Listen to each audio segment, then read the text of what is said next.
Armas Kolgata kogudus, on kell 11, nii et võime alustada oma pühapäevase jumalateenistusega. Nagu näete, on meil siia ette tulnud ülistajad, siis olge julged koos nendega alustama seda jumalateenistust jumalaülistusega.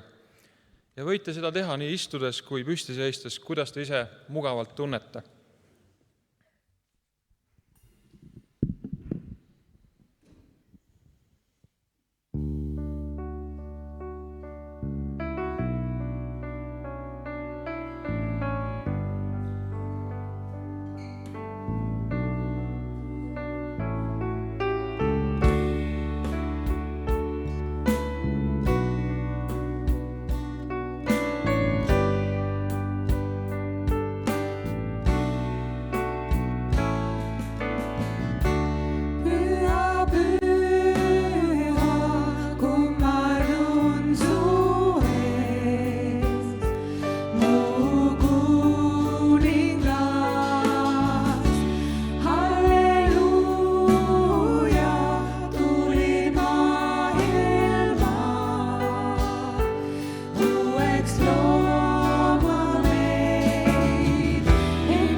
Loen teile Jumala sõna.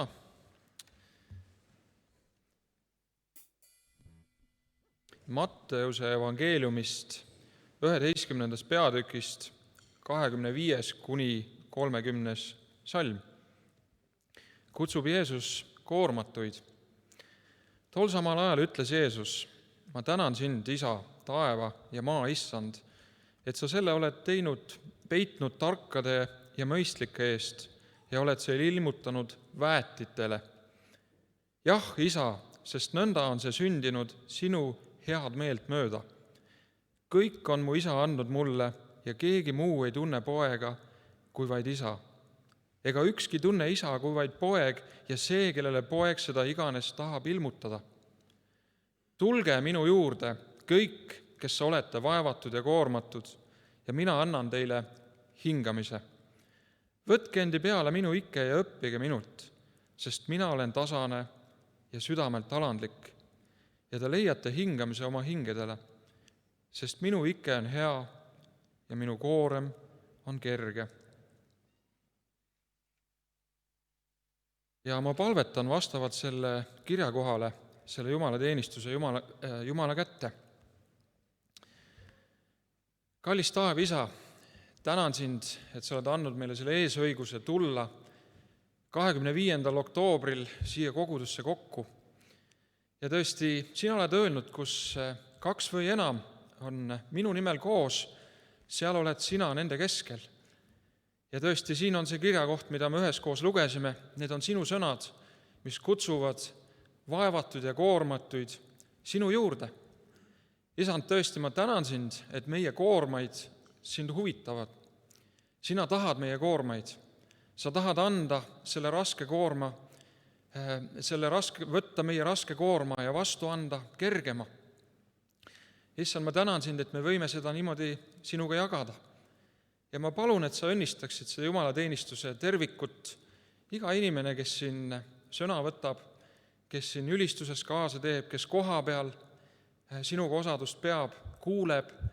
Issand, ma palun sind, et sa tervikuna kosutaksid iga inimest, kes siia on tulnud. Issand, täname sind ja palume, et sa jätkuvalt kõnetaksid meid siit edasi. Aamen. Te võite istuda.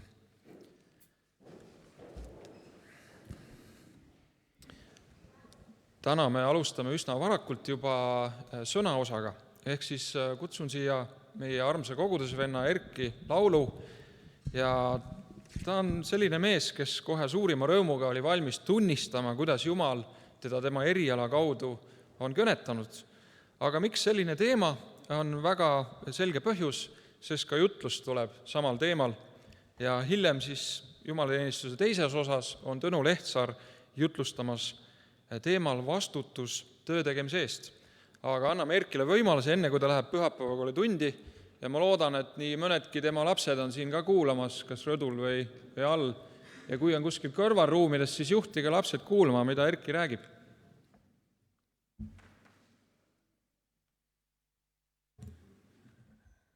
Tere, armas kogudus, nagu alati kantslis öeldakse. Ja armas see kogudus tõesti on. Kogu aeg olnud, vähemalt minu jaoks. Nii, aga mõtlesin tükk aega, et millest siis rääkida. Nii palju aega, kui mul oli, millest siis rääkida, mismoodi Jumal mind kõnetab töö juures. Minu töö on selline, ma ise ütleme alati, ma töötan töötukassas juhtumi korraldajana. Minu juurde satuvad enamasti siis, peaasjalikult kliendid, kellega siis töövahendust on keeruline teha erinevatel põhjustel. Kas teile lihtsalt pikka aega mõni asi ei sobinud, mille taga võib olla depressioon või alkoholism, ärevuse häired ja muud terviseprobleemid. Et siis minu asi on nagu välja hakata selgitama, et mis on see takistustegur ja jõuda inimesega sinna, et ta ise sellest saab aru ja sealt edasi siis, kuni ta parimal juhul leiab töö või siis hakkabki oma tervisega tegelema ja see ongi see ainuke prioriteet. Ja need kliendid võivad väga kaua olla mul arvel, seal aasta, 2, nii et läheb pikalt. Ja töötukassas me kipume ikkagi ütlema seda, et me aitame inimesi ja võiks ju öelda, et Jumala riigi kodanik peakski inimesi aitama, aga mõningad asjad, mis me seal nii-öelda abistamise all silmas peame, tulevad ju ikkagi seadusest, see on nagu elementaarne, et inimest nii-öelda aidatakse, et igal pool inimesi aidatakse ja ma ei tea, kas ma saan nimetada seda nüüd Jumala riigi teenimiseks. Ja üldse rääkida seal Jumala riigi teenimisest on üsna keeruline, sest sõna jagada seal nagu väga ei saa. Ja ütlen ka ausalt, et oleks imelik seda teha. Kuigi mul on olnud hetki, kus inimesed ise on tulnud välja, kas nad on kritiseerinud midagi. Mulle alati meeldib, kui räägitakse mingitest kristlikest põhimõtetest, millest nad tihtilugu midagi ei tea, siis ma saan neid parandada ja täiendada. Ja sellega ma nagu just levitan evangeeliumi, ise ju tahtsid sellest rääkida. Ja on ka paar sellist klienti, kes nagu on hakanud ise rääkima, nad on ise kas usuteel või on usklikud. Et olen saanud puudutada ka. Aga üldiselt kõik keskendub ikkagi töö otsimisele ja selle probleemiga tegelemisega. Et seal, ütleme selline võib-olla teenimine. Aga mulle pigem, kui ma nagu mõtlen rohkem selle oma töö peale ja see nagu, millele mina nagu Jumala riigi kodanikuna rõhku panen, siis on see pigem Jumala riigi ilmutamine. Ja tihtilugu see ei väljendu võib-olla nii väga millegi inimese aitamises, vaid just milleski sellises nagu näiteks kannatlikkus. Et on inimesi, kellega tuleb olla väga kannatlik. Nad võivad sind solvata, siit igale poole saata, su peale karjuda, lubada isegi sind ära tappa ja su pere. Et ei vajuta nagu turvanuppu selle pärast kohe. Ja on inimesi, kellega lihtsalt on väga keeruline kuskile jõuda, näiteks alkohoolikud, kellega väga keeruline kuskile üldse minna, sest see alkoholism on üks tõsine selline, kuidas öelda, orjastusrõngas. Ja tihti nad tulevad ka sellisest keskkonnast ja puutuvad kokku inimestega, kes neid hukka mõistavad.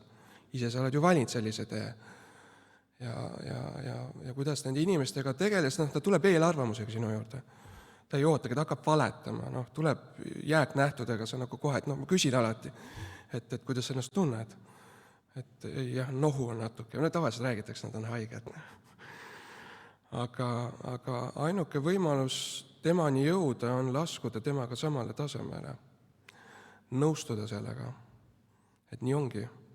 Et alkoholism ongi raske või mis iganes probleem inimesel ongi, see ongi raske. Tal ongi, inimene kardab helistada tööandjale. Tavaliselt on see, noored inimesed, et on tüüpiline nähtus, et ei julge tööandjale helistada, et siis võiks ju seda maha teha või kuidagi.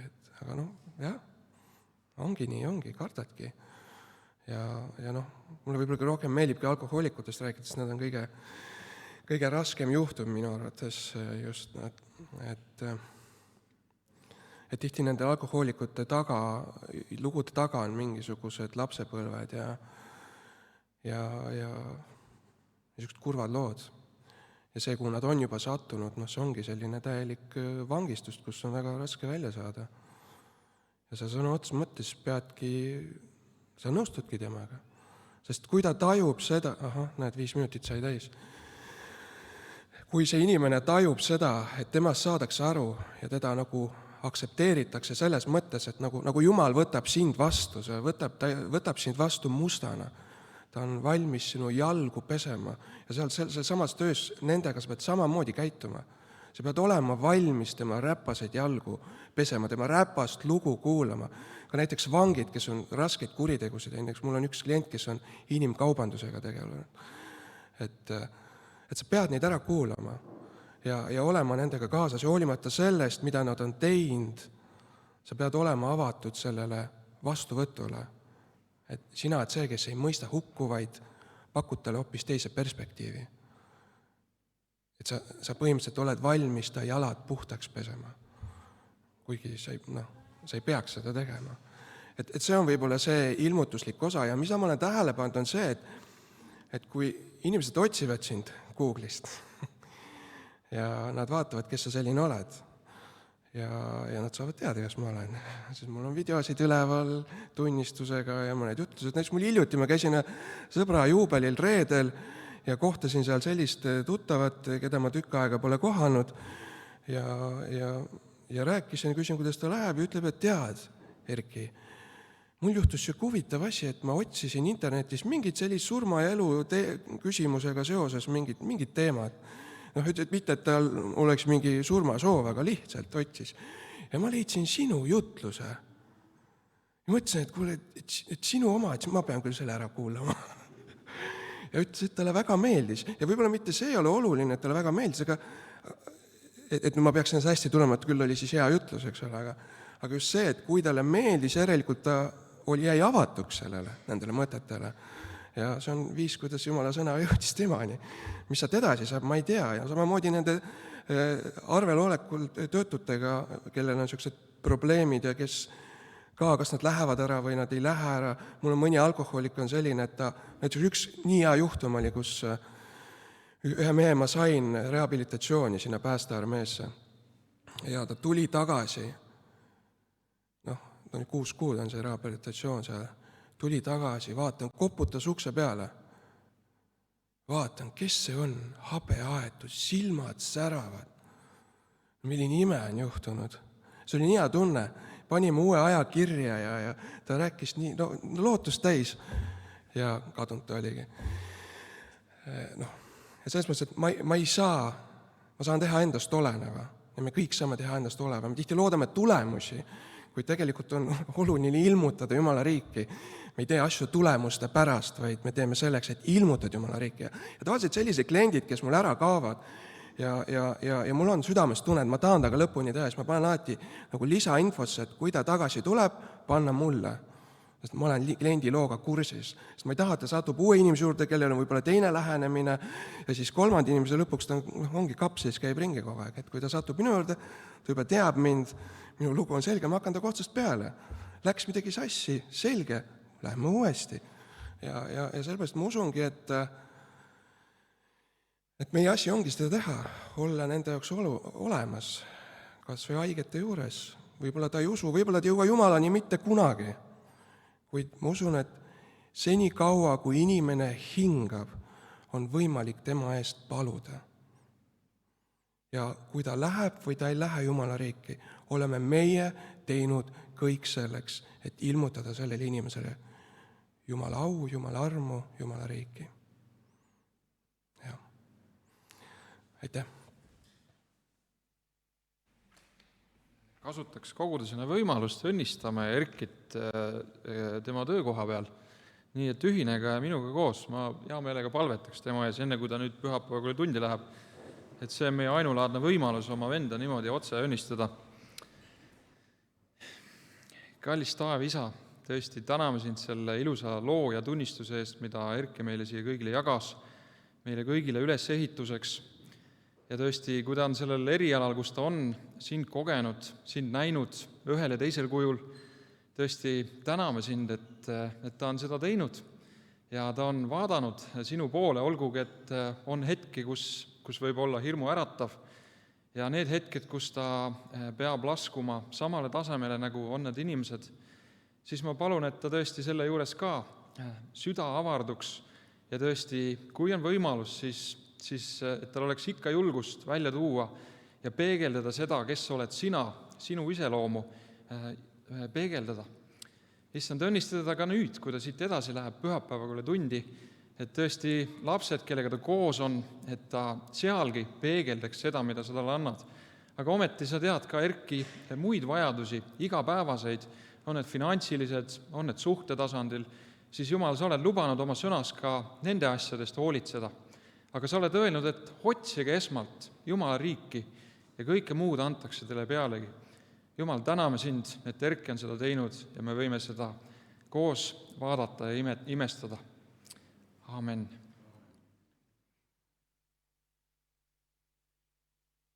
Aga kõik võivad püsti jääda, kes tahavad Jumalat püsti seistes ülistada, sest me jätkame 2 ülistuslauluga.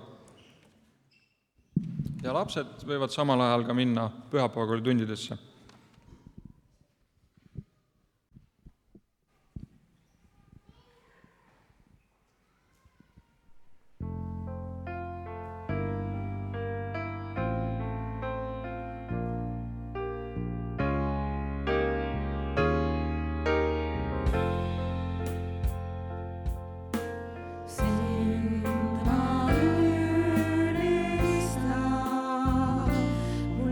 Jumal hea.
kuninganna kõige loodu üle.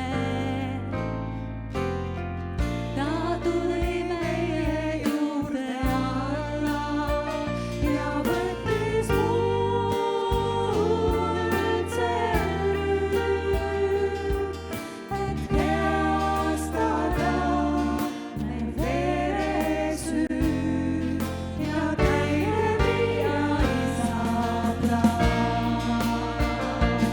Üle kõige särab Jeesus, tema arm on mõõtmatu.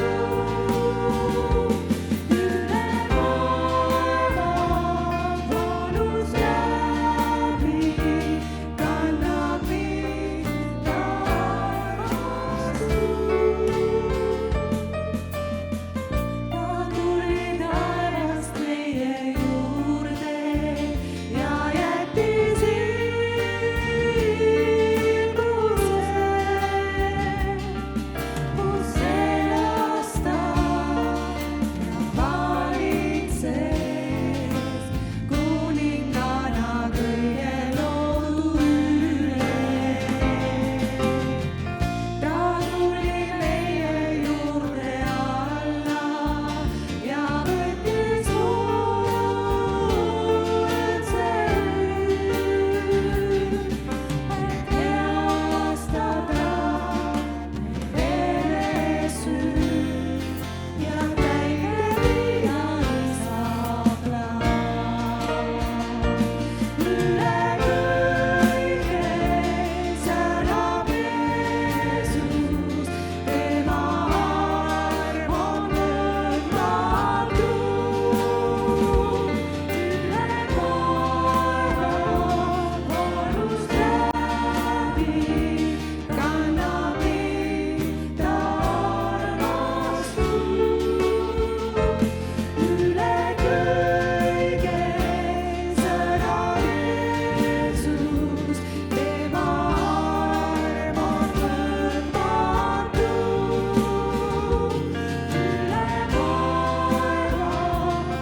valus läbi kannab mind armastus. Üle taeva valus läbi kannab mind armastus. Te võite istuda.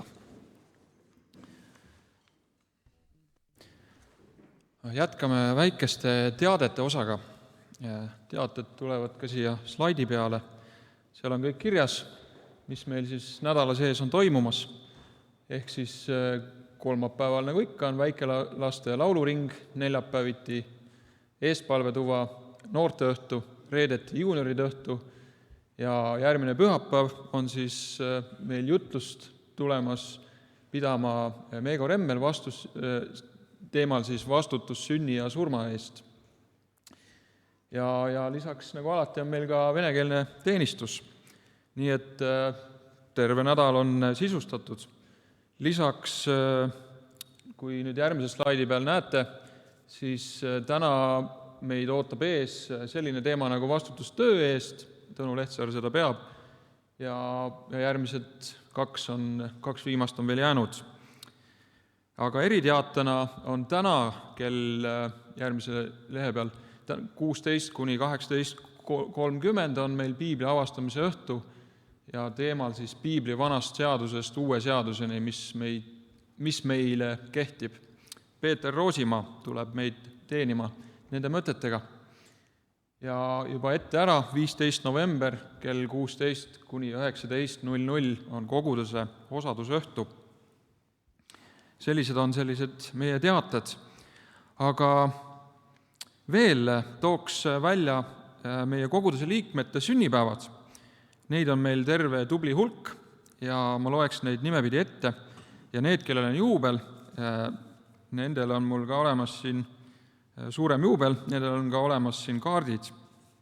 Tiit Orila, meie koguduse üks ustav liige, kes on siin meie majapidaja ja mitmeid haldustöid ja raamatupidamistöid teinud. Justkui nagu märkamatu abiline, aga ometi üks väga, väga ustav ja oluline töömees. Marta Roosimaa, kes meil siin täna oli ülistamas kaasas, tema sünnipäev, meie armas Ermo Rips on ka kohal. Kutsun su kohe siia ette, kui ma olen selle nimistu lõpetanud. Rain Lõpp, kes on taga tehnikapuldis, kõik ustavad sulased, kes tähistavad sünnipäeva. Tiiu Säre, kellel on ka juubel. Maili Nurme, minu abikaasa, kes tähistab sünnipäeva. Tähe Elk Rosenvald, üks noorem tüdruk, Rosenvaldide tüdruk, peab sünnipäeva. Aga nagu ma mainisin, siis ma kutsuks ette Ermo Ripsi, kes tähistab juublit 70. Ja Ermo puhul, kui ma ennist mainisin see ustavus, siis kindlasti see on ka temale iseloomulik sõna. Ja meie koguduses on ta olnud tegev nii jutlustaja rollis, diaakoni rollis, on olnud juhatuses, on need rolle erinevaidki. Täna ta näiteks, sul on kodugrupp, ma saan aru, seal sa oled aktiivne ja lisaks oled ka jäädvustanud Kolgata koguduse ajalugu videosse. Ja neid tegevusi kindlasti on teisigi, mis mul kohe siin pähe ei tule, aga nagu ma ütlesin, sa oled olnud väga ustav, hea eeskuju minule, paljudele teistele, julgustuseks, ülesehituseks meie kogudusele. Nii et me oleme väga õnnelikud, et saame sinuga samal ajal elada. Siin on sulle kaart. Ja kuidas sellega on, pastor, kas see tuleb ette lugeda? Loeme ette. Nii et siin on siis piiblikirja koht. Miika 6.8. Tema on andnud sulle teada, inimene, mis on hea, ja mida nõuab issand sinult muud, kui sa teeksid, mis on õige, armastaksid headust ja käiksid koos Jumalaga. Issanda liguolu ja juhtimist uueks eluaastaks, sinu Kolgata koguduse pastor.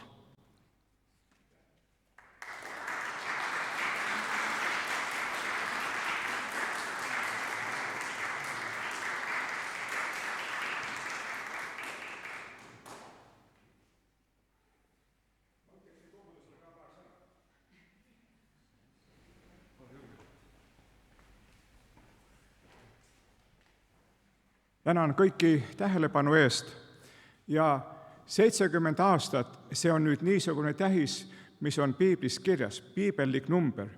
Ja ma olen alati tahtnud vähemalt 70 aastani elada ja nüüd see enam-vähem on täitunudki, 2 päeva pärast täitub.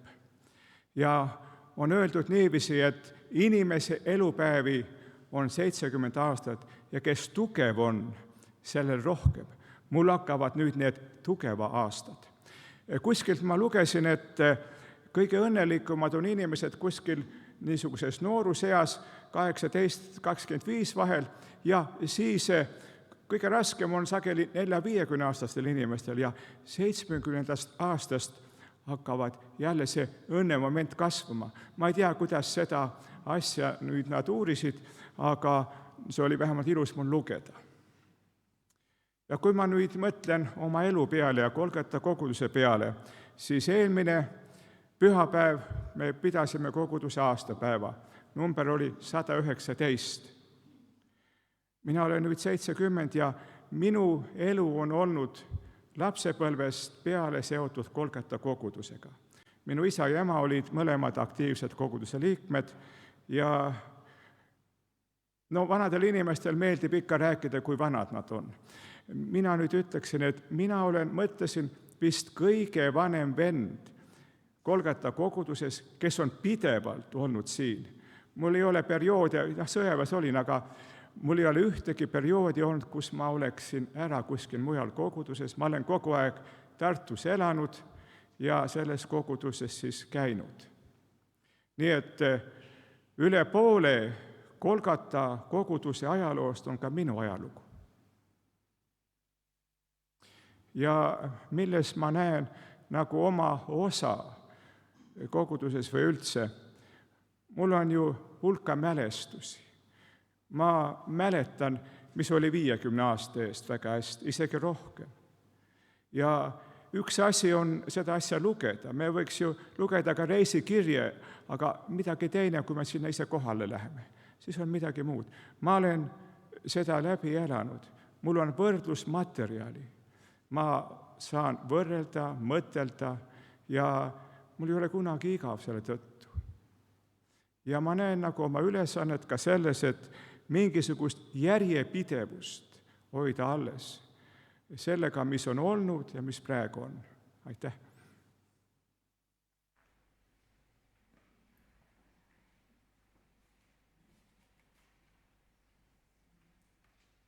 Aga aitäh, Ermo!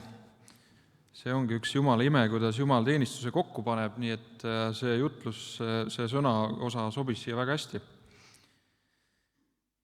Lisaks Tiiu Säre on juubel ja tema üldjuhul on käinud siin leivamurmise pühapäeval ja teda vist praegu siin ei ole. Igal juhul ole sa tervitatud, kui sa ka kaugelt meid kuuled või jälgid, aga sul on olemas kaart ja kui sa nüüd järgmine kord kohale tuled, siis kindlasti sa saad selle kätte. Ja lisaks me tähistame ka pulma juubeleid. Siin on 2 tükki kohe ees. Ma ei tea, kas te kogu aeg ees istute, aga olete õigel kohas, saate kohe järgi tulla. Tõnis ja Kerli meie koguduses. Loen teile siis ka kaardi ette Ülemlauludest 8-7. Armastust ei suuda kustutada suured veed ega uputada jõed. Rohkelt Jumala õnnistusi ja tarkust ja juhtimist teie ühisele eluteele. Teie Kolgata kogudus ja pastor.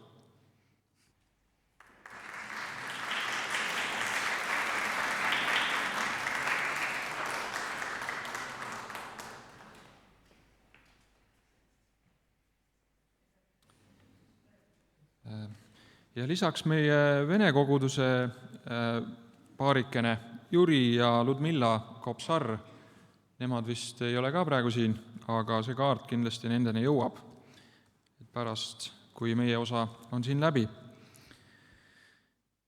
Aga üks eriteadaanne, mida ma olen palunud edastama tulla meie eespalvetoa juhti Merlet. Kui sa saad, Merlet, tuled ette.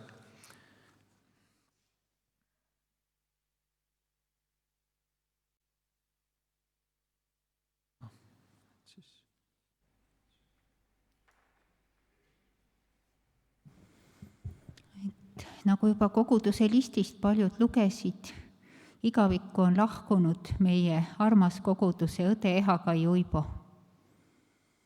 Ja mina mäletan Ehakaid just eestpalvetoast, alates sellest, kui Jumal lubas Kolgatal eestpalvetoaga alustada, oli Ehakai igal neljapäeval seal kaasas. Ta oli sel ajal 86-aastane. Ja sõltumata ilmast ja aastaajast oli ta alati kohal. Ehakai oli väga pühendunud, ustav ja alandlik palvetaja. Ta tundis hästi Jumala sõna ja sageli ka palvetas piiblikirjakohtadele toetudes.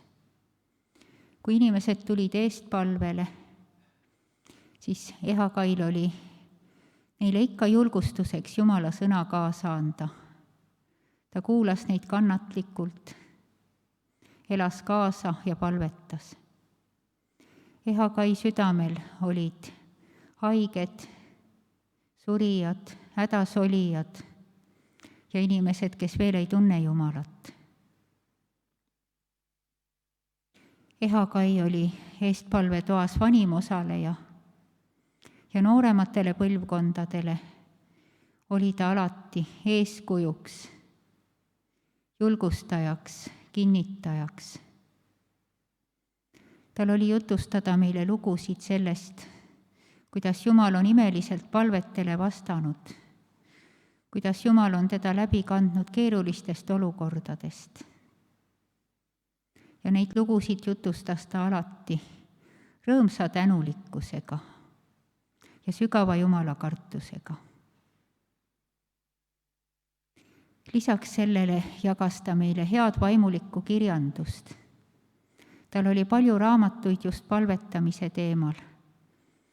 Ja sageli oli tal mõni raamat kaasas ja ikka leidus keegi meist, kes ei olnud seda veel lugenud.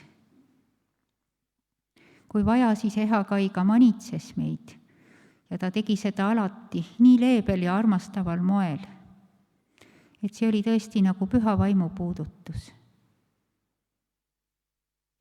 Ehakai südames oli väga suur armastus Isamaa vastu. Igal neljapäeval palvetasime ka meie maa ja rahva eest, presidendi ja valitsuse eest.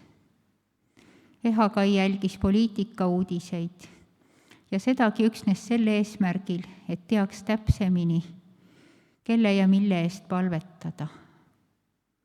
Ehakai igatsuseks oli Eestimaa ärkamine. Ja me täname Issandat Ehakai eest.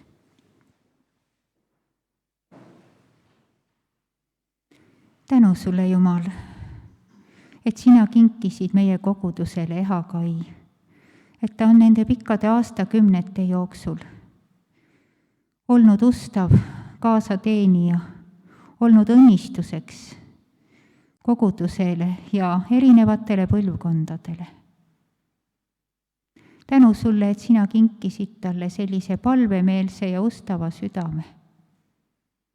Tänu sulle, et sina kandsid teda läbi nende pikkade aastakümnete, läbi väga keeruliste olukordade. Tänu, et sa andsid talle tervist. Tänu, et ta võis olla paljudele julgustajaks ja kinnitajaks, tunnistades sinu tegusid. Ja issand, me täname ka, et ta on nüüd jõudnud sinu igavesse koju. Issand, me palume sinu kätte ka Ehakai lähedased, kes on praegu leinas. Issand, me palume neile sinu erilist puudutust, sinu kõnetusi. Issand, tröösti neid igaüht nii, nagu on vaja.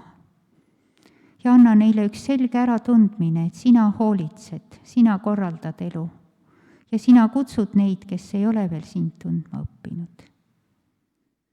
Jeesuse nimel, aamen.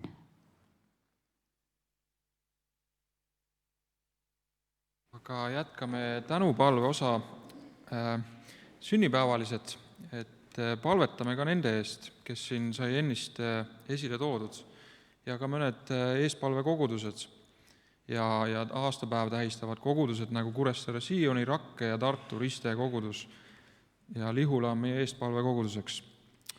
Nii et palvetame.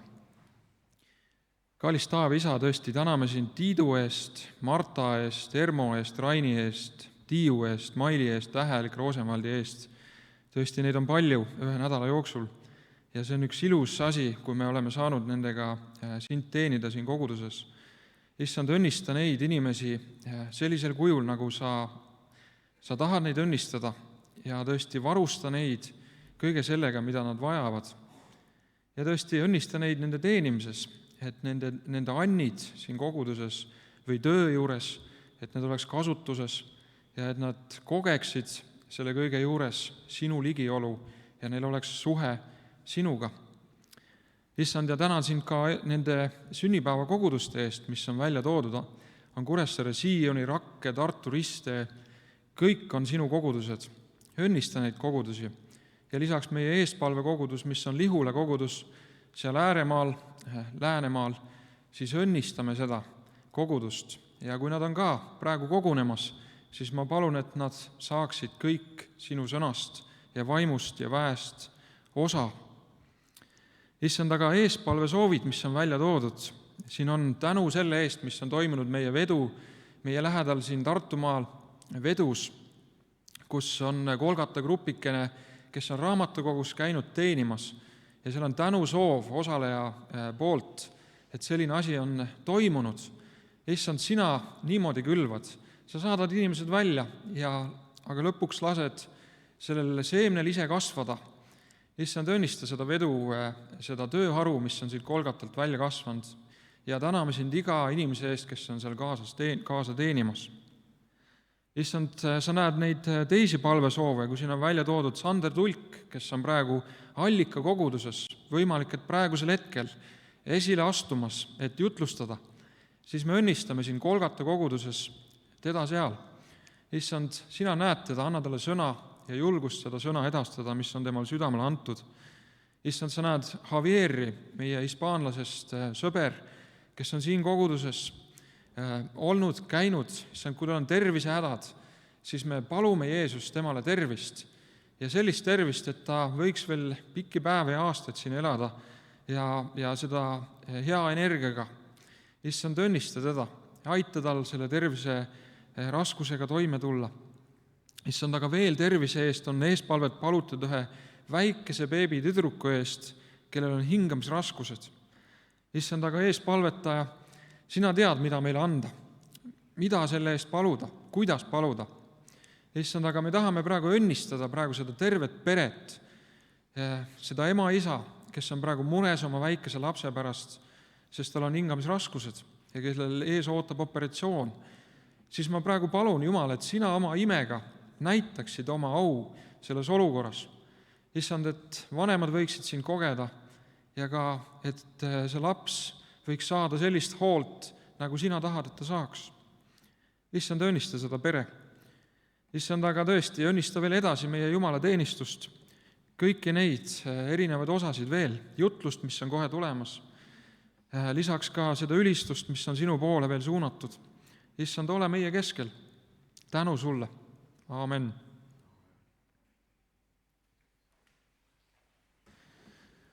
Aga nüüd me jätkame 2 ülistuslauluga.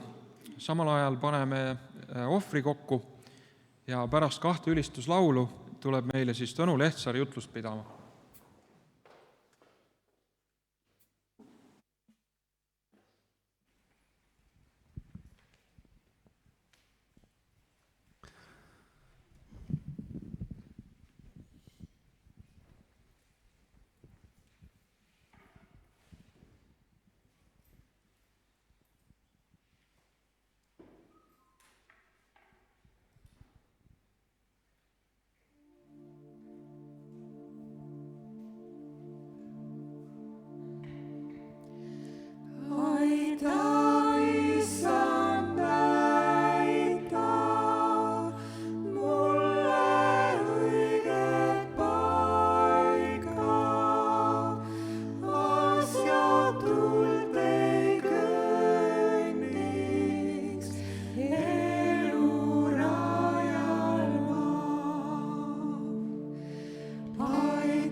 Jeesus, muuda mind. Jeesus, muuda mind, nii et ma võiks teha tööd, milleks kutsunud sa mind. Jeesus, muuda mind, nii et ma võiks teha tööd, milleks kutsunud sa mind. Jeesus, muuda mind. Tee see töö mu sees. Tee see töö mu sees, nii et ma võiks teha tööd, milleks kutsunud sa mind. Tee see töö mu sees, nii et ma võiks teha tööd, milleks kutsunud sa mind. Tee see töö mu sees.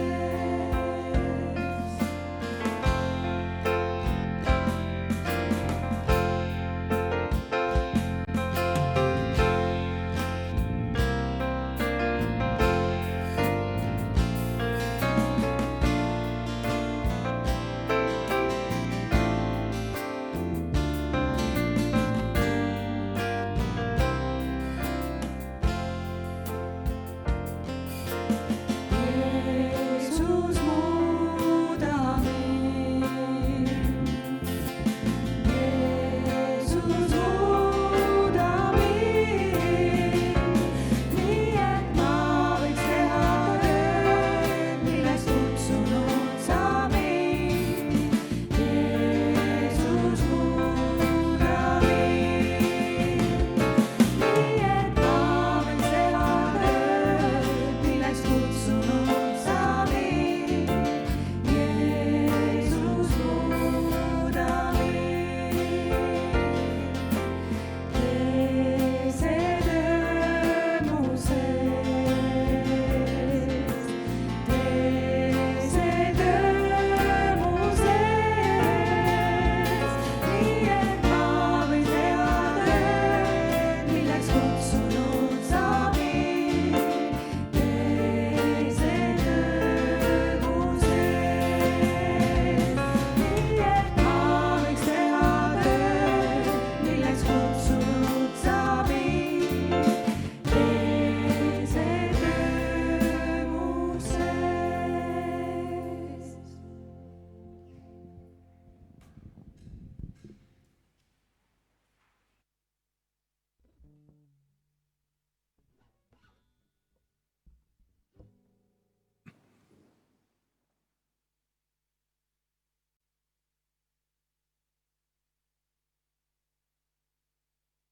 Armas kogudus, head külalised, nii nagu täna on juba öeldud, meie jutluse teema on vastutus töö eest. See seeria on kavandatud Kolossa kirjakohtade põhjal, aga ma päris alguses seda Kolossa kirja kohta ei loe, vaid teen seda teksti sees ja püüan siis rääkida vastutusest töö eest ja töö tegemise eest natukene sellises laiemas plaanis. Ja kõigepealt ma siis puudutangi seda, mida võiks tähendada töö, mida vastutus, siis vaatame, mida piibel räägib kohe alguslehekülgedel tööst ja seejärel ma tahan puudutada 4 punkti, mille eest me siis minu arvates vastutame tööga seoses. Kui me kõigepealt küsime, mis töö on, siis see võib kõlada targutamisena, me ju kõik teame, mis töö on, aga üldiselt me teame, et töö on mingi eesmärgipärane tegevus, mis peab kusagile välja viima ja selle töö tulemuseks peab olema siis mingi hüve. Me ehitame maja, kirjutame raamatu, esitame laulu, komponeerime või see ongi siis töö. Nüüd üks ja sama tegevus võib omada ja omabki erinevatele inimestele erinevat tähendust. Kalur teeb tööd, ta püüab kala selleks, et sellest elada, kalamees naudib lihtsalt elu. võtame spordi. Ma arvan, et vot ma, Tiidrek, ma ei ole sinu käest küsinud, ma arvan, räägi julgesti, ütleb Tiidrek, et sport, olgu see või ka muusika, mis tahes, inimtegevus on tohutu töö selle inimese jaoks, kes jõuab mingi saavutuseni. Ja see ülekaaluline onkel, kes hõikab tribüünilt, et pane juurde, tema jaoks ei ole töö. Lustib lihtsalt, nähtus sama, suhe erinev. Kui me avame püha kirja, siis me näeme seda, et tööst ja töö tegemisest on juttu kohe alguses. Kõigepealt räägitakse Jumala tööst, siis räägitakse inimesele antud tööülesannetest ja siis räägitakse Jumala suhtumisest inimese töösse üldse. 1. Moosese 26. salmist algusest me loeme, piibli algusest. Jumal ütleb, tehke inimesed oma näo järgi, meie sarnasteks, et nad valitseksid kalade üle meres, lindude üle taeva all, loomade üle ja kogu maa üle ja kõigi roomajate üle, kes maa peal roomavad. Ja Jumal lõi inimese oma näo järgi, Jumala näo järgi lõi ta tema ja lõi tema meheks ja naiseks. Jumal töötab, Jumal loob, seal on see loomislugu on pikemalt lahti kirjutatud. Ja kui nüüd piibli mõistes Jumal on 6 päeva jooksul loomise lõpetanud, siis ütleb pühakiri 1. Moosese 2. peatükis. Ja Jumal oli lõpetanud 7. päevaks oma töö, mis ta tegi ja hingas 7. päeval kõigist oma tegudest, mis ta oli teinud. Ja Jumal õnnistas 7. päeva ja pühitses seda, sest ta oli siis hinganud kõigist oma tegudest, mis Jumal luues oli teinud. Jumal loob ja Jumal puhkab. Nüüd töö motiiv selles loomisloos öeldakse siis inimese kohta, et tema peab valitsema, aga kes piiblilugu teavad, järgneb pattu langemine. Inimpaar aetakse välja paradiisi aiast ja töö omandab teise tähenduse. 1. Moosese 3.17 alates Jumal ütles Aadamale, kuna sa võtsid kuulda oma naist ja sõid puust, mille ma olin keelanud sul süüa. Tegemist oli siis hea ja kurja tundmise puuga paradiisi aias, üks puu, millest ei tohtinud süüa. Kuna sa olid seda teinud, mida ma olin keelanud sul süüa, siis on maapind sinu pärast neetud. Kõik oma elupäevad näed sa vaeva, et saaki saada. Ta kasvatab sulle ogalisi põõsaid ja ohakaid ning põlluvili on sulle toiduks. Sa töötad palehigis, et leiba saada, kuni sinust saab jälle muld, sest sellest sa oled võetud. Muld sa oled ja mullaks sa saad. Sellest Moosese raamatu esimesest osast, nendest kirjakohtadest me saame teada teatud asjad. Esiteks, töötamine on midagi jumalikku, sest ka Jumal töötab. Jumal lõi, Jumal töötab kogu aeg. Teiseks, me saame teada seda, et Jumal hingab, Jumal puhkab. Ja me võime öelda, et selles mõttes ka puhkus on jumalik või mitte puhkamine on Jumala vaenulik. Me saame ka aru sellest, et töö tähendus inimese jaoks Jumala algses plaanis ja selles, kus meie täna oleme, on muutunud. Alguses pidi inimene valitsema seda, mida Jumal oli loonud. Aga pärast pattu langemist tuleb palehigis tööd teha, et oma igapäevast leiba saada. Ja võib-olla midagi sellest on tabatud ka vene keeles, kus sõnal ori ja töö on sama tüvi. Vene keeles ori on rab ja töö on rabota. See on niisugune patujärgse seisundi keeleline fikseerimine. Nüüd selle juures, et Jumal ei lõpeta oma asja inimesega mitte sellega, et palehigis, patupalk, pead oma leiba teenima, vaid Jumal ka selle patu tulemusena või selle kehvema olukorraga, tal on siiski oma plaan. Ta räägib väga palju tööst, ta näitab, kuidas tööga Jumalat austada, mida me kuulsime ka Erki tunnistusest, et sa lihtsalt peegeldad seda kuulamist. Sa oled koos temaga ja me räägime sellest täna. Minu jaoks on see üks niisugune, kuidas öelda, selline Jumala riigi printsiibi mõte, mida mina ei ole endale nagu päris lõpuni selgeks mõelnud. Ja see mõte on selles, et kui midagi läheb halvasti, midagi on pahasti, midagi on, mis Jumal ei ole ette näinud, siis Jumal ei lükka seda mitte nagu kõrvale või ei lõpeta inimesega suhtlemist, vaid ta ikka teeb edasi, eks ole. Sa oled patune, sa pead tegema palehigist tööd, aga Jumal saab ka õnnistada, vaat selle töö kaudu ta kasutab seda. Või teine lugu, midagi sarnast oli Taaveti abielu rikkumise lugu, kui ta Uurija mehe naise Patsebaga rikkus abielu ja sellest abielu rikkumisest sündis poeg Saalomon, targim inimestest maa peal, kes on kunagi olnud. Veel enam, sellest samast tüvest sünnib lunastaja Jeesus Kristus. On midagi, mis on valesti ja Jumal korjab selle üles, annab nagu uue hingamise, läheb edasi. Ja võt selles Erki jutus ka see sama mõte. Ma arvan, et kuidagi Jumala ees on olnud, on alati see uue alguse võimalus. Ükskõik kui kehvaga ei ole, kui valesti ei ole, saab uuesti. Sellel ei ole üldse lihtne vastata koguduses, võib-olla ühiskonnas, Jumala riigis. Ka mina olen seisnud küsimuste ees, et kus asjad on nii valesti, et mine või ära ja ma olen ka ära läinud mõned poolt. Ja siis tekib küsimus, et aga kas Jumal on surnud? Äkki mina peaks siis, kui ma olen ainuke, kes aru saab, olemagi seal mitme kivi vahel. Ja ühesõnaga, ma arvan, et nendel on väga isiklikud põhjused, nagu öeldud, ma ei ole seda mõtet lõpuni mõelnud. Aga ka inimesed, kes tulevad koguduse juurde, oleme siin rääkinud juhatuses, hingehoiu tööarus, rasked elud, sügavad hingehaavad. Ja võt mina olen seda usku, et alati on uue alguse võimalus. Jumal saab alati teha midagi, pöörata paremaks ka selle kõige halvema asja. Aga tuleme nüüd küsimuse juurde, mille eest me vastutame. Ja ma toon välja 4 teemat. Need teemad on hästi subjektiivsed. Selles mõttes, et ükskõik kes täna seda jutlust peaks, tema võiks seda asja, mille eest me vastutame, käsitleda ja tõenäoliselt käsitlekski teisiti.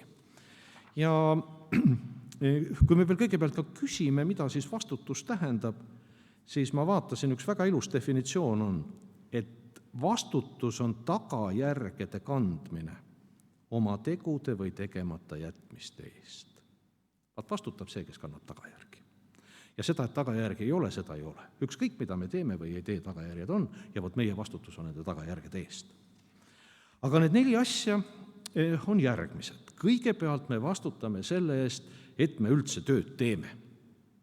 Me peame tööd tegema, sest Jumal ütles, palehigis, aga tööd tuleb teha. Teiseks, me vastutame pühendunud töö tegemise eest või pühendumisest töö tegemise ees. Kolmandaks, me vastutame usu eest tasusse. Ja 4, me vastutame puhkamise eest või selle eest, et me puhkame. Ja vaatame nüüd neid asju natukene lähemalt. Kõigepealt me vastutame selle eest, et me tööd teeme. Looderdamine, logardlus ei ole Jumala kutse inimesele.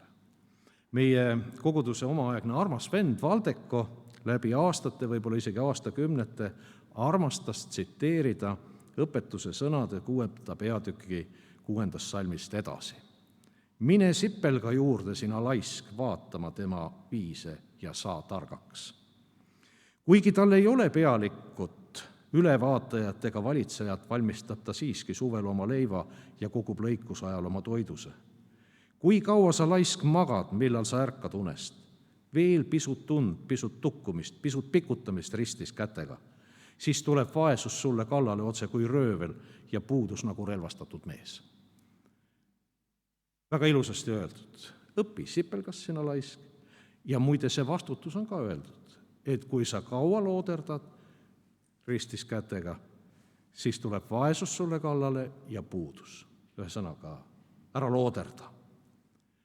On huvitav, piiblis me leiame ka ühe niisuguse nähtuse, mida mina julgen nimetada vagaks logelemiseks. Ja see teema tuleb esile Thessalonika kirjades ja nimelt Thessalonika koguduses oli siis levinud või tekkis mõtteviis, et kuna Kristus tuleb kohe, see koguduse ootus issanda taastuleku järele, meie ka ootame, see on midagi lõpmata ilusat. Ja vot üks ilus asi võib ka sõgedaks pöörata. Ja nüüd oli koguduses tekkis niisugune vagaduse norm, et kuna issand tuleb, siis ei ole vaja tööd teha, sest kohe tuleb. Veel enam see läks nagu üle võlli selles mõttes, et see oli nagu selline vagaduse tunne, et kui sina tööd teed, siis sina ei usalda Jumalat, eks ole, et kohe issand tuleb ja sina siin rügad paleigis. Ja Paulus võtab selle asja kätte ja kirjutab siis selle kogudusele, seal on pikad jutud, aga üks lõik on.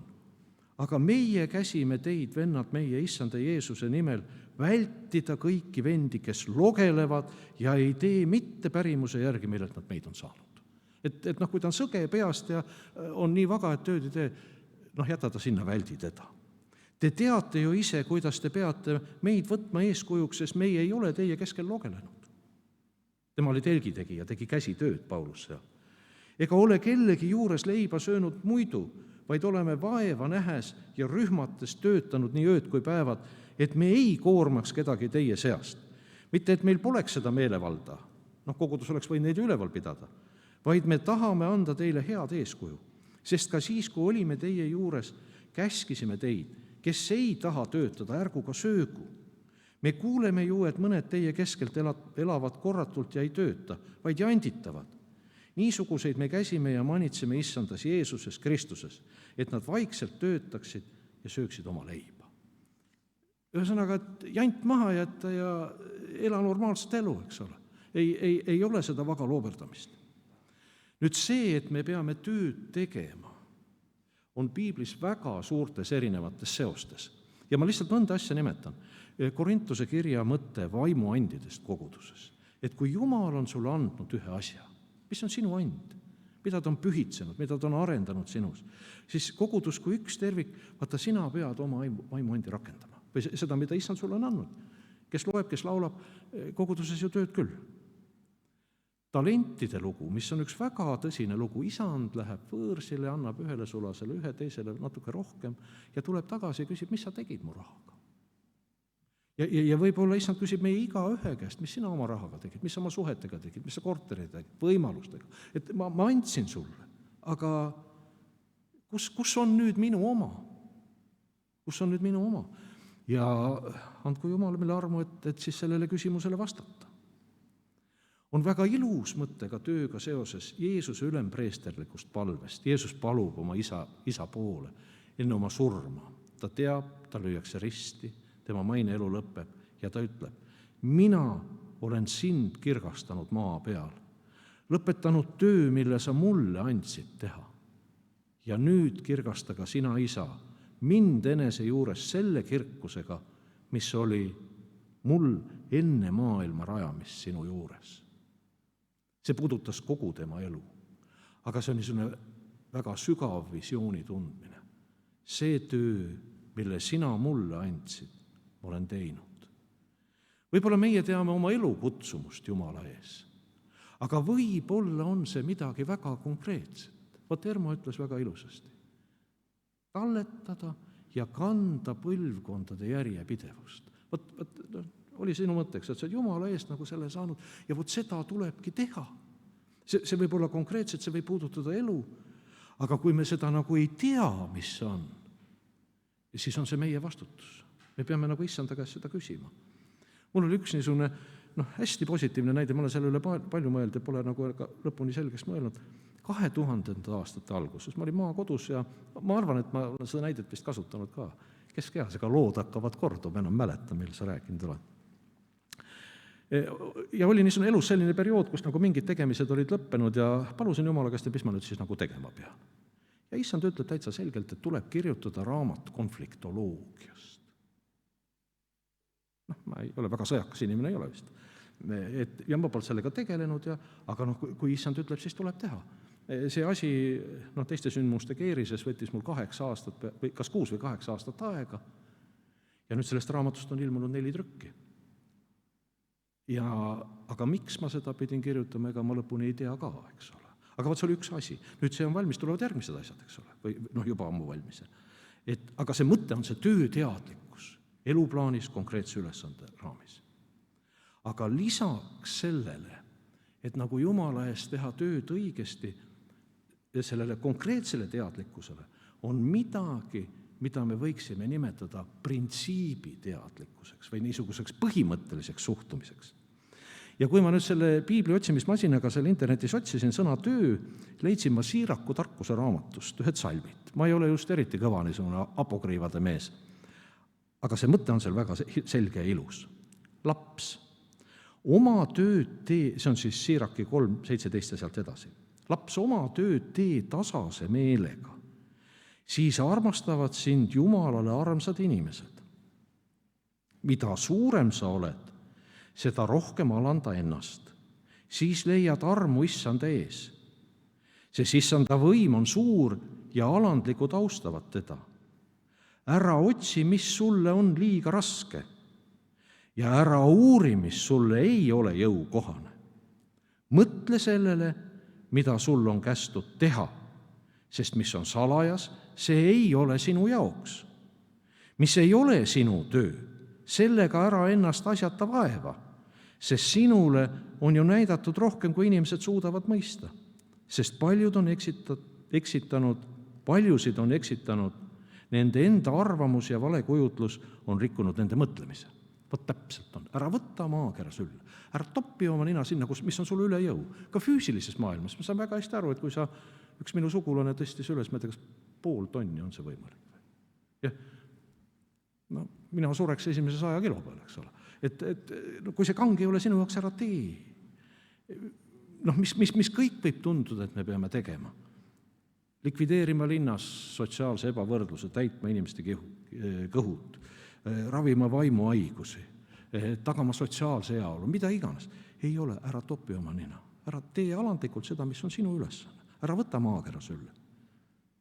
Aga see eeldab ühte asja, sa pead uskuma, et issand näeb, issand teab ja koorem ei kuku ümber, ka siis mitte, kui meie oma kätt sinna alati juurde ei pane, sest meil on teised ülesanded.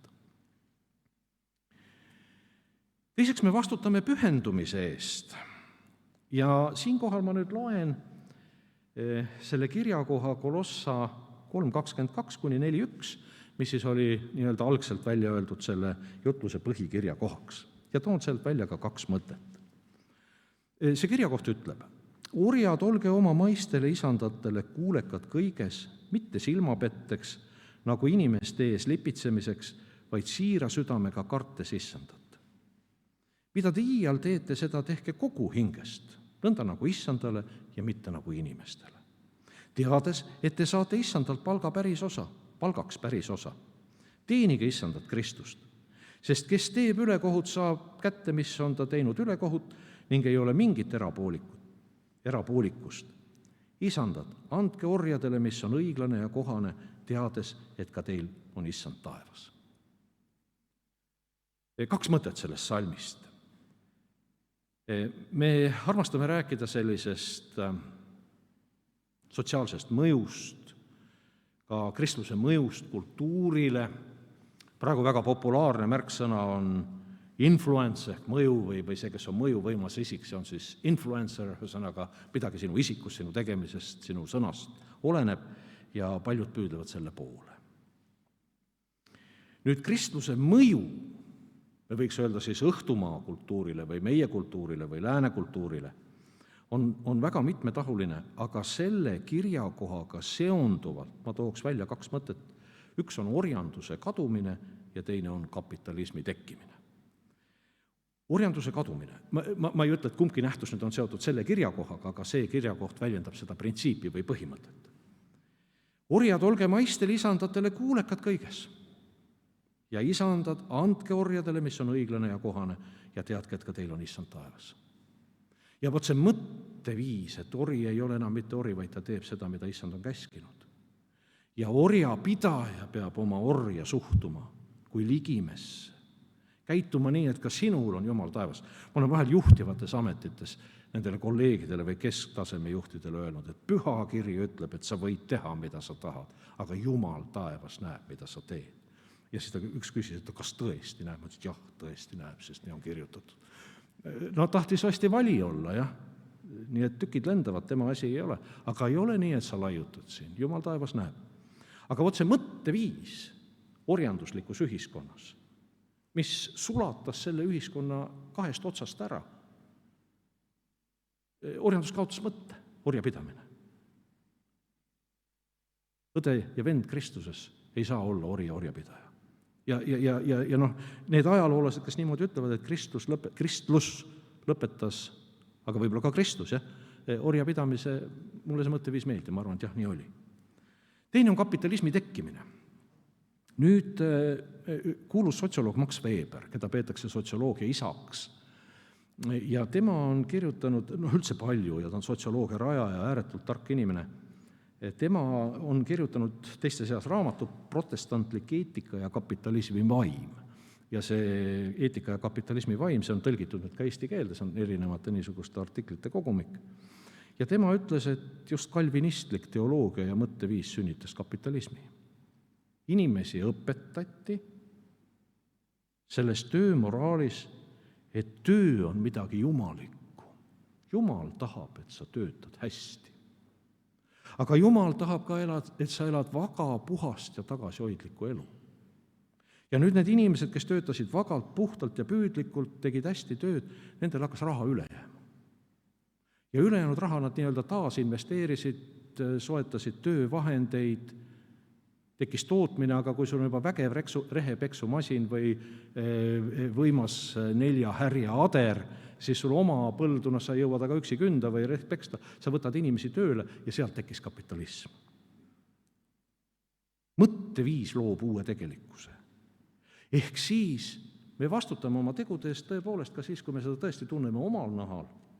Aga ma arvan seda, et kui me elamegi püha ja jumalakartlikku elu, siis ühiskonnas pikas perspektiivis võib juhtuda ka see, millest võib-olla meie ei tea või mida me ehk oma elu ajal ei näe. Kolmas, mille eest me vastutame, me vastutame usu eest tasusse. Täpsemalt me vastutame selle eest, et meie usume, et meie töötasu on Jumala käes. Me loeme tähtiga hommikuti loosungi raamatut, see on selline vennaste koguduse raamat, ja seal on siis üks Vanatestamendi kirjakoht, Uue Testamendi kirjakoht ja siis on seal siis kas palve või vaimulik mõte. Ja 9. oktoobril oli seal siis niisugune mõte, ma juhatuses ka jagasin seda põgusalt ja mulle see väga meeldis, et ma trükkisin selle arvutist välja, panin endale sinna arvuti külge, see oli hea mõte. Ja ma loen siis selle Vanatestamendi kirjakoha, loen Uue Testamendi kirjakoha, selle vaimuliku mõtte ja siis paar kommentaari ka juurde. Jesaja 49:4. Aga mina ütlesin, mina olen asjata, prohvet siis ütleb, Jumala mees ütleb. Ma olen asjata vaeva näinud ja kulutanud oma jõudu kasuta ja tühja. Ometi on mu õigus issanda käes ja mu töötasu on mu Jumala juures. Ja 1. Korintuse kirjast 15:58. Niisiis, mu armsad vennad, olge kindlad, kõigutamatud ning ikka innukad issanda töös, teades, et teie vaeva nägemine issandas ei ole tühine. Ja see mõte või palve sinna juurde, ma ei tea, kelle poolt see on selle aasta kalendris, autorid ei ole. Hoia meid issand käega löömast ja kibestumast, kui kõik ei lähe meie tahtmise järgi. Anna, et otsiksime oma ettevõtmistes sinu tahet. Aita meil teha kõike lootusrikkalt ka siis, kui me ei näe oma töö vilja. Kinnita meie usku sinu tõotustesse. Ja ma arvan, et need on sügavad kirjakohad, mis nagu igaühte meid võivad puudutada erineval viisil, aga minu jaoks on oluliseks teemaks olnud vilja nägemise küsimus. Õppejõuna, koolitajana, nõustajana. Ma olen ikka öelnud, et õndsad on müüriladujad, õndsad on asfaldi augu parandajad, õndsad on kokad, sest nemad tegid, perukas süüaks ära, see ei jää kauaks, eks ole. Aga ikkagi sa saad öelda, mina tegin. Või ma ladusin selle müürijuppi meie seas on arste, eks ole, sa ravid, aga kuhu see siis nagu viib, eks, või kus on see asi, mille sa tegid. Ja võib-olla ka Jumala riigis meie palved, meie vastutus, meie panustamine ei ole midagi, mille peale sa saad näpu panna. Tiidrek õnnitledes nimetas Tiitu, et meie ustav vend. Kui mitu tuhat korda oled sa selle põranda üle käinud või neid põrandaid meie erinevates hoonetes? Sa teed, seda võib-olla ei ole näha, see on midagi märkamatut. Võib-olla meil kellelgi on üks inimene olnud, kelle eest me oleme palvetanud aastaid, aastakümneid. Lapsed, kelle pärast me valutame südant, lähedased. Ja mõnda nendest päästetakse siis, kui palvetajat enam ei ole. Ta ei näe. Ja küsime, aga mis siis palvetajale jääb? Mis siis vaevanägijale jääb? Vot jääb see teadmine. Ometi on mu õigus issanda käes ja mu töötasu on mu Jumala juures. See tähendab seda, et meie vastutus ja võib-olla ka meie viljakus oleneb sellest, kas me teeme seda õiget asja, mida issand on andnud, ja kas me usume seda, et meie palk on tema käes ja meie palk ei ole mujal. Ja viimasena 4. me vastutame puhkamise eest. Puhkamine kui niisugune, piiblis ma julgen öelda, see avaldub nagu 2 tähenduses. Ühelt poolt hingamispäeva või sellises üldisemas tähenduses ja teiselt poolt pingutuse järgses puhkamise või pingutuse järgse puhkamise tähenduses. Jumala sõna ütleb, 2. Moosese 20, see motiiv kordub palju. Pea meeles, et sa pead hingamispäeva pühitsema. 6 päeva tee tööd ja toimeta kõiki oma talitusi, aga 7. päev on sinu issanda, sinu Jumala hingamispäev. Siis sa ei tohi toimetada ühtegi talitust, ei sa ise ega su poeg ja tütar, ei su sulane ega teenija, ei su veoloom ega võõras, kes su väravais on. Sest 6 päevaga tegi issand taeva ja maa, mere kõik, mis neis on, ja ta hingas 7. päeval. Seepärast issand õnnistas hingamispäeva ja pühitses selle. Väga selge. Ma arvan, et meie teeme täna õiget asja. Me oleme siin, Jumala juures. Keegi on kusagil mujal, siin võivad oma viisid olla. Me teame ka seda, kui Jeesus tuli, siis ta oli selle hingamispäeva kruvi ülekeeramisega püsti hädas, ühesõnaga ei tohtinud, lood räägivad seda, et tööd ei tohi teha. Nüüd sügisene aeg, see suur puuleht langeb õlale, mida sa vaga süda siis nüüd teed? Kui sa kannad lehte, teed tööd, Jumala eest süüdi. Aga kui sa selle ära pühid, jälle Jumala eest süüdi. See on nagu vaga ogaruse erivorm, et kui sa võtad nagu ühe piibli salmi ja selle lõpetad töö tegemise, sest issand tuleb või lehte ei kanna, sest ei täida käsku, lähedki peas segi ühesõnaga. Aga see printsiip ja muide see hingamispäeva asi, kui me Vanast Testamendist loeme ka, see oli Jumala jaoks nagu selline indikaator või näitaja. Kui rahvas läks Jumalast kaugemale, siis üks asi, mille nad lõpetasid, oli hingamispäeva pidamine. Ja ma jälgin seda, kas te peate hingamispäeva, et see ei ole niisama, vaid see on Jumala korraldus. Nüüd teine, see, et me peame hingamispäeva pidama, ma arvan, et on piiblik ka see, kui me pingutuse järel puhkame. Ma olen nüüd tegelenud ka selle stressi ja läbipõlemise ja tööstresside teemaga ja seal ka asja uurijad ütlevad, et me tavaliselt räägime sellest, et töökoormus tuleb reguleerida, tuleb õppida ei ütlema, tuleb tunnetada oma võimaluste ja suutlikkuse piir ja see kõik on õige.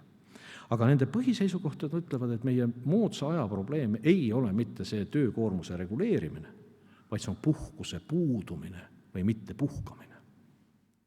Mida pikemaajalisem on pingutus või mida tõsisem, mida rohkem ressurssi nõudev on pingutus, seda pikemalt peab inimene puhkama, selleks, et taastuda. Markuse 6, peatükk 30. salmist. Ja apostlid kogunesid Jeesuse juurde ja teatasid talle, mida kõike nad olid teinud ja mida kõike õpetanud.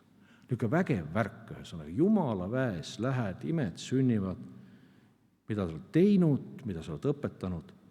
Ja Jeesus ütleb neile, tulge oma ette üksildasse paika ja puhake pisut, sest tulijaid ja minejaid oli palju ja neil polnud parajat aega süüagi. Tuttav, eks, tööd on nii palju, teed süüa, lõunale ka ei jõua minna, eks. Kas täna oled söönud? Ei ole, ma söön 1 kord päevas. Miks sa 1 kord päevas sööd? Sellepärast mul on nii palju tööd, ma ei jõua. väga ebapiibellik. Ja nad lahkusid paadiga üksildasse paika.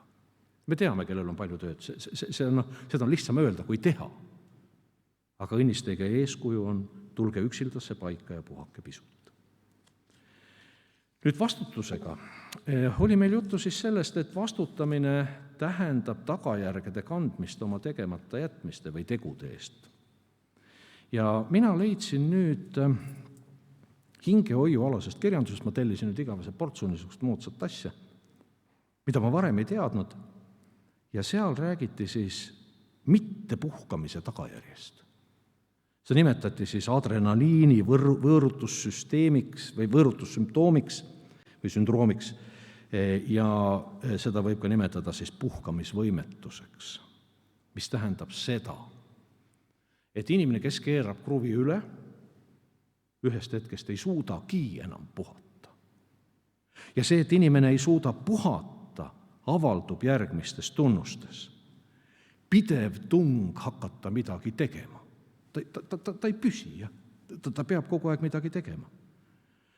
Seestumuslik mure selle pärast, mida veel oleks vaja teha, vot see üks asi, kui ma seda lehekülge ei kirjuta või ma ei tea, mida keegi teeb, kui ma seda latikat ema eest välja ei püüa, eks ole.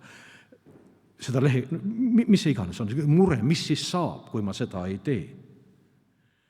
Kolmandaks, ebamäärane süütunne, kui ollakse lõõgastunud või lihtsalt puhatakse. Sa oled nagu süüdi parasiit selline.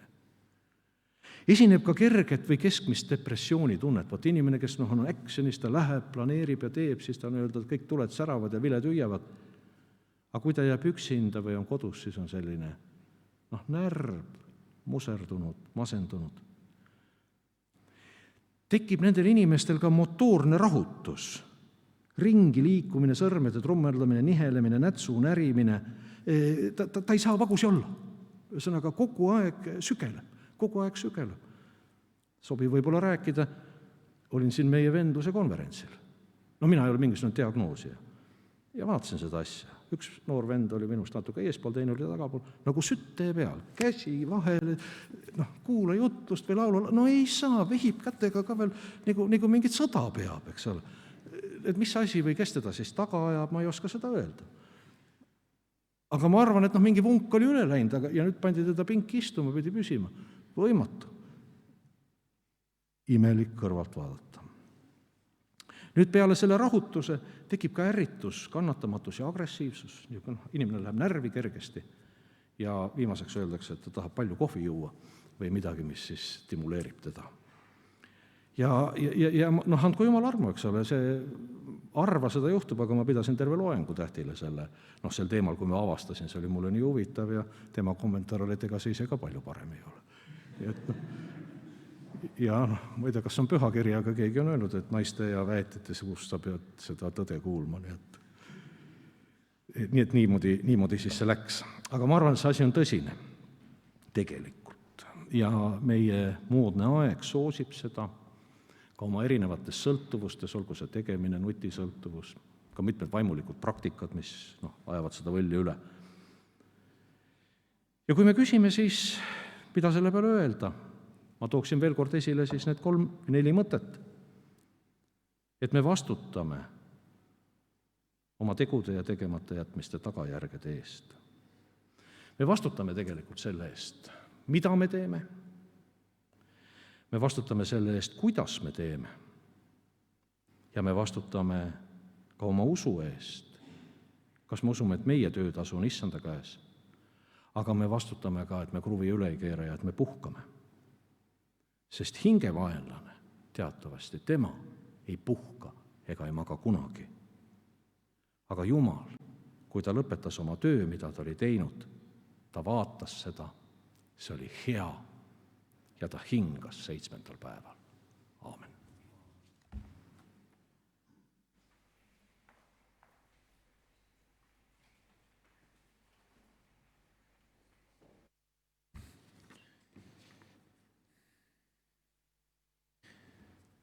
Meil on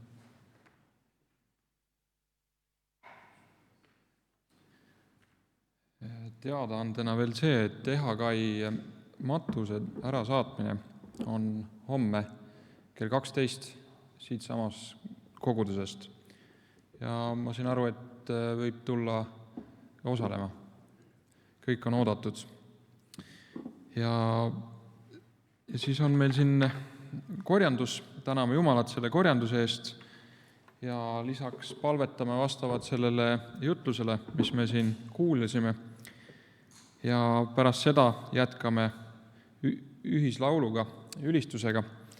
Ja samal ajal, kui see ühislaul on, siis on võimalik ka eespalvel tulla, ehk siis külgedele tulevad eespalvetajad, kellel on sildid kaelas ja nende juurde võib julgelt eespalvele minna.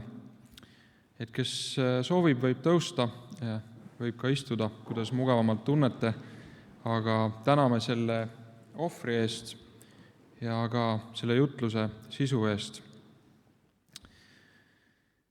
Kallis taevaisa, täname sind nende vahendite eest, kui me just kuulsime, et meil on vastutus kõige eest, ka selle raha eest, mis me siia panime kokku. Issand, täname sind, et meie kogudusel on nii palju, et seda kogudust elus hoida ja sa oled varustanud ja andnud meile julgust usaldada ka oma raha sinu kätte. Issand, aga sa näed meid, kellel on vähe, kellel on vajaka, kellel on võlad, sa näed sedagi ja ma palun, et siinkohal sa tuleksid ja aitaksid ka need finantsasjad korda seada, kui need on korrast ära. Issand, aga täname sind kõige selle töö eest, mis meil on võimalik teha, kui me homme nüüd tööle lähme ja asume justkui asja kallale, siis õnnista meid kõiki, kes me lähme, et me selle töö juures, nii nagu Erki tunnistas, kogeksime sind, peegeldaksime sind, aga samas ka oskaksime oma aega nii jaotada, et me oskaksime ka puhata, pidada seda hingamispäeva, mis on täna siin, et me saame hingata. Issand, õnnista meie jätkuvalt Jumala teenistust siit edasi, kui me sinu poole veel ülistame. Veel need viimased ülistuslaulud. Issand, tänu sulle. Aamen.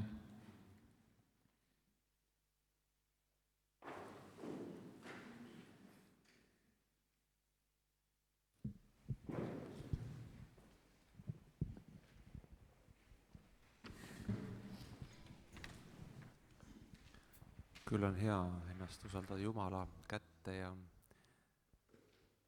ja aduda natukenegi seda, kui hea ja armastav ta on. Aga see temas armastus on sügavam ja laiem ja mis iganes dimensioonid on võimsad võrreldes sellega, mida me suudame mõista ja tajuda. Sügavam kui merepõhi.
jumalateenistuse lõpus loen teile 3500 aastat vanad Aaroni sõnad 4. Moosese raamatust 6. peatükk 24-26 salm. Issand, õnnistagu sind ja hoidku sind. Issand, lasku oma pale paista sinu peale ja olgu sulle armuline. Issand, tõstku oma pale sinu üle ja andku sulle rahu. Aamen.